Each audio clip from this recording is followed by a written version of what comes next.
Patuloy na pinag-uusapan sa social media ang umano'y mga makahulugang post ni Bella Padilla. Ngunit tila nananatiling tahimik si Kim Chiu sa gitna ng issue. Sa halip na magbigay ng reaksyon, mas pinili umano ng kapamilya actress na ituon ang kanyang oras sa trabaho at sa mga positibong bagay na nangyayari sa kanyang buhay. Ayon sa ilang obserbasyon ng mga netizens, wala ni isang pahayag o social media post si Kim na may tuturing na tugon sa mga ipinost ni Bella. May mga tagahanga rin ni Kim ang nagsasabing masyado umano itong masaya at abala sa kanyang mga proyekto upang pagtuunan pa ng pansin ng mga haka-haka at intrigang umiikot sa social media. Para sa kanila, mas pinipili ni Kim ang kapayapaan kaysa makisali sa anumang kontrobersya. Gayunpaman, wala namang kumpirmasyon na mga post ni Bella ay may kaugnayan kay Kim.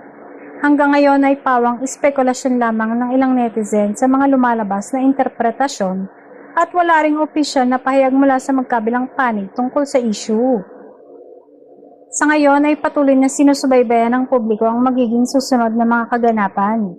Habang nananatiling tahimik si Kim Chiu at walang direktang komento sa usapin, marami ang umaasang mananatili na lamang itong isang haka-haka hanggat walang malinaw na kumpirmasyon mula sa mga taong sangkot.